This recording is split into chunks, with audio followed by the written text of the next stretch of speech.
Hello pageant lovers, I'm the Pageant Nerd and thank you for checking out the latest edition in my series, TPN by Request, where I cover pageant topics suggested by you, my amazing viewers. Today's topic is another timely one. I know I said that I would do a more historic video for my next edition, but then of course the drama that was Miss USA 2022 unfolded. I've had a number of you ask for my thoughts on Miss USA 2022, and I must admit I did consider whether this was the right thing to do. When I started TPN, I made a promise to stick to the facts as much as possible and keep my personal opinions out of my content. However, it's become clear over the past couple of years that some of you, maybe not all of you, actually care what I have to say about these topics. So here I am giving you my thoughts on Miss USA 2022. And after careful deliberation, my thoughts are exactly this. I don't care. I really don't care. Now hold on. Now let me just explain myself. When I say I don't care, I don't mean that I'm invalidating the genuine concerns of the contestants that claimed that there was favoritism or a rigged pageant. I'm certainly not doing that. I'm certainly not taking anything away from Arbany Gabrielle, who became Texas's 10th Miss USA, which is an incredible achievement for her home state. I'm also not abandoning Miss USA or Miss Universe because, as you know, it is my favourite pageant system. When I say I don't care, it's that I don't care for the drama. This type of drama is what I have come to expect from other pageant systems, and certainly not Miss Universe. As you saw in my last video, I was somewhat critical of the Miss Universe organisation, and now we have this coming out of Miss USA, and Crystal Stewart, who has only been in charge of the Miss USA franchise for a little over a year. But here we are, talking about everything but Arbany's preparations for Miss Universe, and which she actually has a pretty good shot of winning. It's unfortunate for her, it's unfortunate for the other delegates, it's unfortunate for us as the pageant fans, because Miss USA has historically been one of the most watched national pageants leading into Miss Universe. And so, to see the drama that has been unfolding here, I personally find this quite disappointing.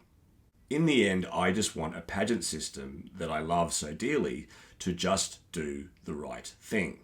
To do the right thing by the contestants, by its sponsors, by the TV networks, and by us, the pageant fans. Unfortunately, that has not been the case, certainly after this most recent edition of Miss USA. So much so that the Miss Universe organisation has reportedly suspended Crystal Stewart's directorship of Miss USA while an investigation is carried out.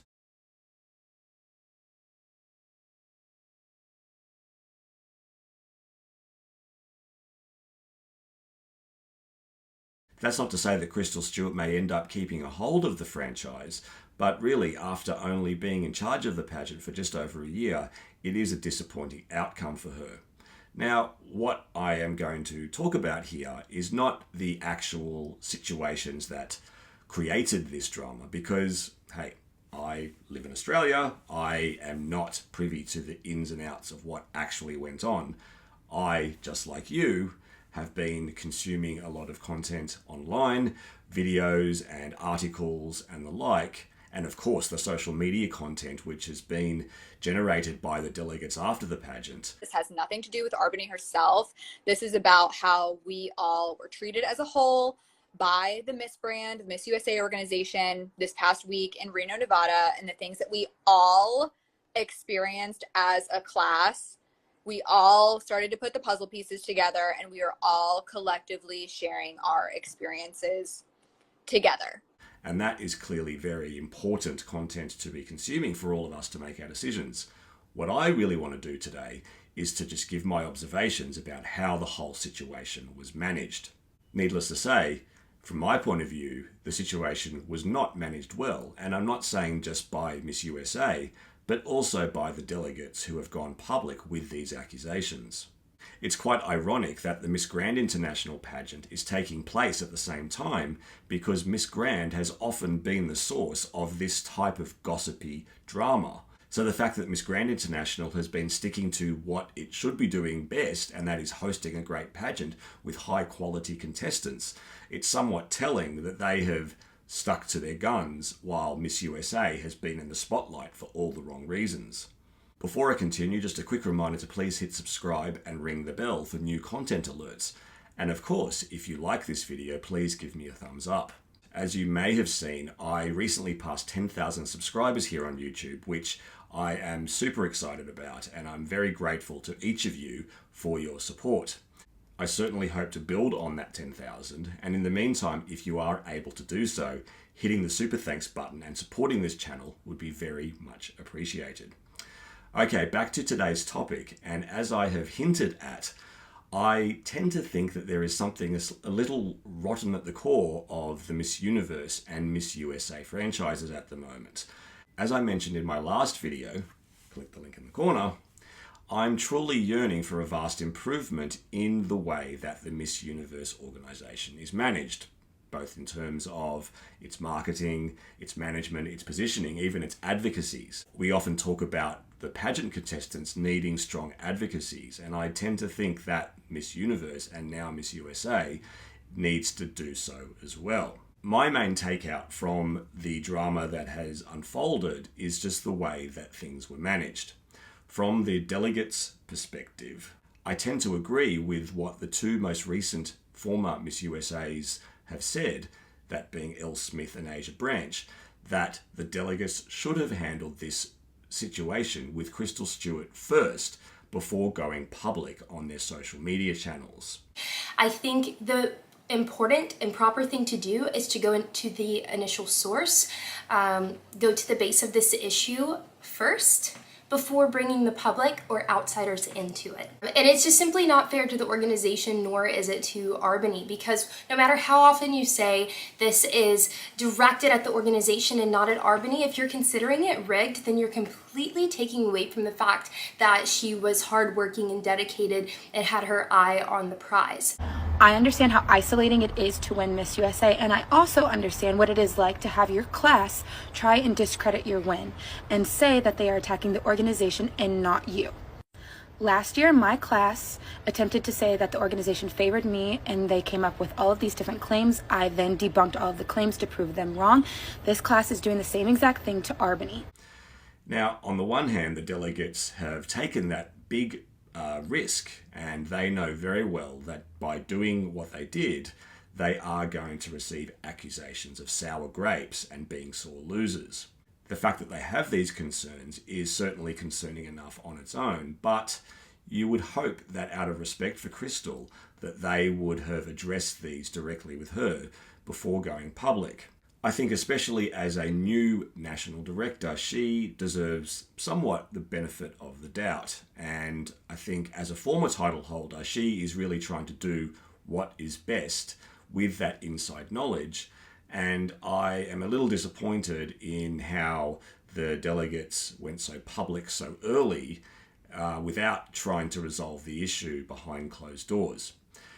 Having said that, I also see a number of deficiencies in the way that Miss USA 2022, the pageant, was carried out. Secondly, T-shirt gate. Now, you have probably heard about this, but if you haven't, it was that the contestants were not allowed to wear their own wardrobe through all the pre-pageant activities. They were required to wear a Miss USA branded white t-shirt and black bottoms, and that could have been leggings, trousers, skirts, you name it. That they could supply themselves. But they were each supplied with one t-shirt for the week of activities. And any additional t-shirts that the contestants wanted to wear, they had to buy.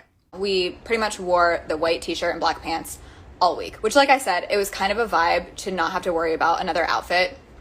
But we all brought like I brought a rack of cute clothes and I didn't get to wear a single one of them. And furthermore, the contestants were told that they would have to pay several $100s to have access to the photography taken of them at Miss USA. Now, look, I am not a pageant contestant, but I would imagine that if you have won a state title and you're preparing to compete in one of the most recognised national pageants in the Miss Universe franchise, and certainly one of the most long-standing, that you would expect certain levels of privileges, such as access to photography and maybe some other more interesting uniform pieces.